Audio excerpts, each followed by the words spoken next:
Hello, bachcho, let's read the question. The area of the parallelogram represented by the vectors A vector equals to 2 I cap plus 3 j cap and B vector equals to I cap plus 4 j cap. ठीक है, हमें area of the parallelogram banana represented by this two vectors. ठीक है, ये vector मान लो आपका कुछ इस तरीके से है.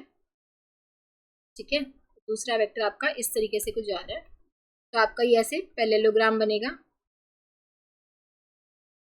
ठीक है, इसकी जो दो साइड्स है ए और बी वेक्टर से रिप्रेजेंट हो रही है. ठीक है, तो एरिया ऑफ दिस पैरेललोग्राम क्या हो जाएगा, ए क्रॉस बी. ठीक है, इसका मैग्नीट्यूड हमें क्या देगा, एरिया ऑफ दिस पैरेललोग्राम. ठीक है, अब देखो पहले ए क्रॉस बी निकाल लो.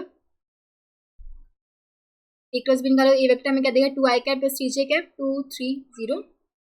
बी वेक्टर क्या है, आई कैप प्लस 4 जे कैप यानी कि 1 4 0.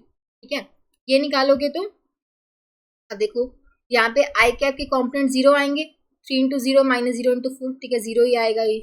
फिर सिमिलरली जे का भी आपका 0 आएगा, सिर्फ के का कॉम्पोनेंट आएगा आपके पास. ठीक है, के का कॉम्पोनेंट निकालोगे तो ये आ जाएगा 2 इंटू में 4 8 माइनस 3 इंटू में 1 3. ठीक है, तो ये आ जाएगा 5 के कैप. ठीक है, तो इसका क्रॉस प्रोडक्ट निकालोगे, ये आ रहा है आपके पास ए क्रॉस बी आपके पास आ रहा है 5 के कैप. ठीक है, तो इसका जो मैग्नीट्यूड आप निकालोगे ये आ जाएगा 5 के ही इक्वल. ठीक है, तो इसका जो क्रॉस प्रोडक्ट आ रहा था 5 के कैप, उसका मैग्नीट्यूड क्या हो जाएगा 5. ठीक है, so option D would be the correct answer. I hope आप सबको समझ आया होगा. Thank you so much.